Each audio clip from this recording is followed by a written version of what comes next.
Thank you, Greg. Thank you for the introduction. I just happened to be out here last year around this time and was able to attend the last year's symposium, and I thought it was a great day. I talked about Sarah's talk and Dr. Ward's talk for weeks after leaving here, so when Greg asked me a couple weeks ago if I'd like to come and give you guys a talk, I jumped at the opportunity. So today I'm going to talk a little bit about well maintenance. Joel did a fantastic job earlier talking about it, so I'm kind of briefly going to skim over that portion. But I really want to talk to you guys about abandoned water wells, what they are, how to report them, how to identify them, what our roles are. Give you a little outline, talk about well basics, what a well is, how it's constructed, some basic state construction standards. Don't have nearly enough time to go into in much detail, but I just want to give you a brief overview. Talk about well maintenance. Again, Joel covered most of that, did a great job. There's a couple things that I do want to add to what he said earlier, and then talk about abandoned water wells. So first, TDLR, it's the umbrella licensing department of the state. There's over 100 different professions that we license. My job particularly is in the water well program. I also do the weather modification about 5-10% of my time. So a little bit about the program. We fall under Chapter 76 of the Texas Administrative Code. That's where all the construction and siting standards are going to be, and the regulations concerning water well drillers and pump installers. And then we also fall under 1901, 1902, the Texas Occupation Code. First and foremost, the goal of the water well program is groundwater protection. Everything that we do, every decision that we make, every rule we come up with, all has to do with groundwater protection. We want to protect groundwater in the state of Texas for future generations. The way that we do that, we license qualified drillers and pump installers. We establish and enforce minimum well construction, well plugging, and pump installation standards. And I've highlighted minimum because on a state level, we have to come up with construction standards that are applicable to the entire state. But a well drilled in Pecos County is going to be vastly different than a well drilled, say, in Galveston County or somewhere up in the Northeast. So we have to come up with construction standards that everybody can follow. But on the local level, the groundwater conservation districts and other local municipalities have authority to make their construction rules more stringent than ours. And we also, I do want to say that we oversee all water wells except for public water systems. Okay, so domestic water wells, irrigation water wells, monitoring wells, injection wells, closed loop geothermal, everything follows under us. We administer the abandoned well notification enforcement program. Essentially, we get a call about an abandoned water well. We go out, we determine if it is abandoned and or deteriorated or not. If it is, we work with the landowner to get the well either fixed or plugged. And then we also work with state and federal agencies and local governments. We mostly work with groundwater conservation districts throughout the state. There's approximately 100 of them, and we have a pretty good relationship with almost every single one. So for those of you that do not know what a well looks like, this is a general schematic of a water well.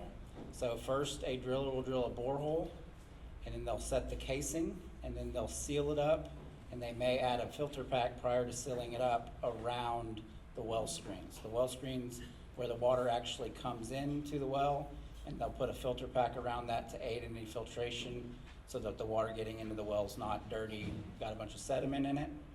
The space, excuse me, in between the borehole and the casing is called the annular space or the annulus. All wells are required to have the annulus sealed to a minimum of 10 feet. So we have this little gray area called the annular seal. Anytime you have a PVC cased well, there needs to be some sort of surface completion on that well. We'll talk a little bit more about that later. But it's got to be on there to protect the casing at the wellhead, right? So we won't want these to get bumped over or knocked over while you're out riding a lawnmower or driving a four-wheeler in the yard or something like that. So there's got to be some sort of protection at the surface. Anything above the land surface is called the wellhead, and then you have a well cap. Minimum well construction, you can be 50 feet away from the property line, 50 feet from a watertight sewage and liquid waste collection facility, 100 feet from septic system absorption field or spray area or dry litter poultry facility, and then 150 feet away from any other potential source of contamination. Now, there are some instances where the driller can do some additional construction, some sealing, and you can get closer than these distances right here, but this is for a minimally completed water well in Texas. Here is a picture of a properly done surface completion. This is a slab. Everything above land surface is properly sealed up. There's no way that this is going to get damaged unless someone just flat out runs into it. We also allow for surface sleeves. So here on the left is a stainless steel surface sleeve. The one on the right is a Schedule 80 PVC surface sleeve. Again, these are there to protect the casing at the wellhead. Well maintenance, Joel went over a lot of this stuff earlier. A couple things that I do want to add is if your pump is not working or acting up, or you're getting lower yield than you normally do, we do recommend that you call a service provider out there immediately. I've seen countless instances where a pump, the water level in a well dropped, the pump heated up and melted the casing, and the well was ruined because of the pump. So you want to make sure that everything's working correctly. You do want to have a copy of your well report. Any well drilled after 1985 should have a well report associated with it. If you have trouble locating it, you can call my office and we can try to get you a copy of it. If your well was drilled prior to 1985, you still may be able to have a well report, but there's about a 50% chance that one wasn't submitted. And then lastly, we do recommend getting your water tested every 12 to 18 months. This would be for a domestic well. This would include nitrates, TDS, pH, and coliform. These 4 tests are relatively cheap. A lot of the AgriLife Extension or ag departments and the local county stuff, they'll be able to do these analyses for pretty cheap, if not for free. Here's an example of what you should not do in your well house. You don't want to put any chemicals or anything where critters can hide in. This can possibly contaminate a water well. This was actually not too far east over in Midland County. See this type of stuff all the time. If you have a well house, make sure it's clean. There's no chemicals being stored in it. You want to protect that well. Talk about abandoned water wells. This is kind of my bread and butter, what I focus a lot of my time on. I consider abandoned wells a serious threat in Texas. There's estimated to be over 100,000. This was based on a study done back in the 90s, a statewide survey. If you ask me, that number is significantly higher than 100,000. I mean, I'd probably guess there's 10,000 Pecos County alone. You can drive down any county road and you'll see abandoned wells on either side of the road. The reason that they're an issue is because they're a threat to groundwater quality, humans, and the environment. If you think about it, a well is just a straw into the ground, right down to an aquifer. If it's open or if the annular seal is not done correctly, then any surface contaminants at the surface will go directly down into an aquifer. So we want to get those things fixed. Here's a well, it's actually in Reeves County, Pecos County. Everybody's familiar with probably Beamer Lake, but a lot of people don't know that there's dozens more in Pecos County, and they're not as bad as Beamer Lake, but they're still free flowing onto the surface, and this water is extremely high TDS, very, very corrosive water. I'm sure Ray Straub is going to talk a little bit more about that later on. So what is an abandoned water well? An abandoned water well is a well that is not in use, by definition. A deteriorated water well is a well that, because of its condition, will cause or is likely to cause pollution of any water in the state, including groundwater. So there's a lot of things that be going on with a water well to make it a deteriorated water well. A well is considered to be in use in the following cases. The well is not a deteriorated well and contains the casing pump and pump column in good condition. The well is not a deteriorated well and has been properly capped. The water from the well has been put to an authorized beneficial use as defined by the Texas Water Code. The well is used in the normal course and scope and with the intensity and frequency of other similar uses in the general community, or the owner is participating in a CRP or similar government program. Basically, the federal government is paying the landowner not to use that water well, okay? So Give you an example, here's a diagram. On the left, you have a good working well, everything, casing's in good condition, it's capped, it's got a surface completion on there, the annular seal's done properly, that's a good well. An example of an abandoned well is maybe this is an irrigation well, it's been pumping for years, it's collected a lot of sediment in it, now you got a stuck pump, right? Try to pull it, doesn't come out, you pull the drop pipe out, and now you basically can't use this well. Uncapped, we want to catch it right here, right? We want to get this well fixed, get everything removed out, put a cap on it, or have it plugged, because we don't want to let it get to this point. At this point, this is a deteriorated water well. You have cracks in the casing, you have failing annular seal, nothing's at the surface because somebody came and removed it all, so you just have an open hole, right? We don't want to let it get to this point, because at this point, this is a threat to groundwater. Here's a diagram from EAA. I love using this one. Has a lot of information. They're in the Edwards Aquifer, so it's not exactly the same as the aquifers out here, but there are some similar things that abandoned wells can do. On the left, you have a new well properly done. Somebody just paid $20,000 to have it installed.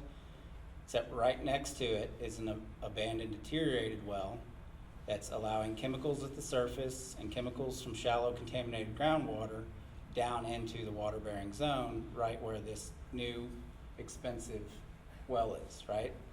We see this all over the state. I was doing a complaint earlier this week where somebody had called in.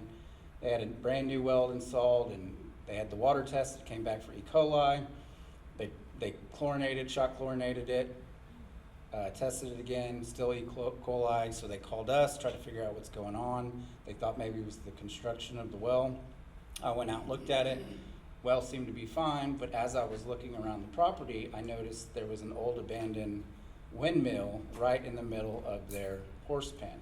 And I went over there, and basically it was just cut off at the surface, open hole with a bunch of cow manure everywhere. I said, this is probably your problem. Get this thing plugged and then retest your well in a couple months, see if it's cleared up. So this happens all the time in Texas. Some more examples of abandoned and deteriorated wells. Again, old windmill wells, 90% of them, if you come across them and you look a little closer, the well that's underneath that windmill is gonna be deteriorated or abandoned. Any wells that are put below grade or in like a vault, you don't see this too much around here, but you get kind of north of here in the Panhandle, you see this all the time. A driller will come in, put in a well that's to code, everything looks good, and then the landowner will bury it because they don't want pipes sticking out of the ground for aesthetics reason. At that point, that well is considered deteriorated. Uncapped wells, and then large diameter wells are also a problem. Not necessarily in this particular area of the state, but in other areas of the state, these things are all over the place and a huge problem. So just to be aware of kind of how to identify abandoned water wells. We do also offer a little cheat sheet. You can download it from our website.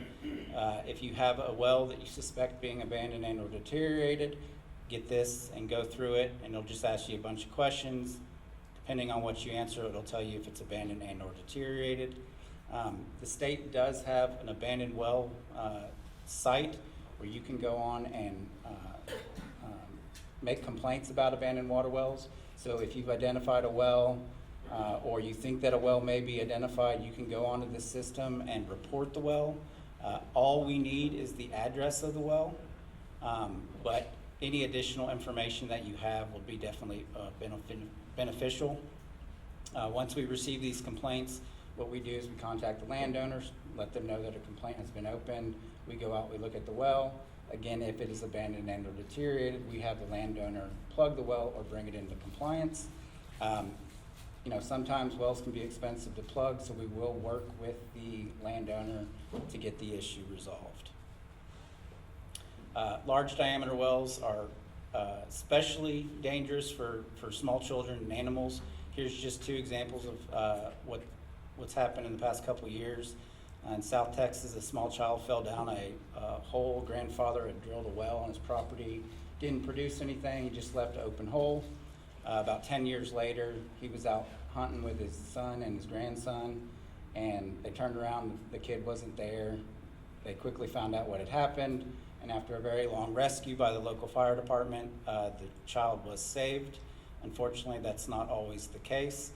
There was an incident not too long ago that you might have heard of near Austin where 3 people died in a well. They think it was a cistern, but they plugged it before we could get out there to look at it. But basically, when these 3 hunters were out there hunting, dog fell in this hole. The owner jumped in to save it. He ended up drowning because of hydrogen sulfide that had settled down at the bottom. He basically suffocated.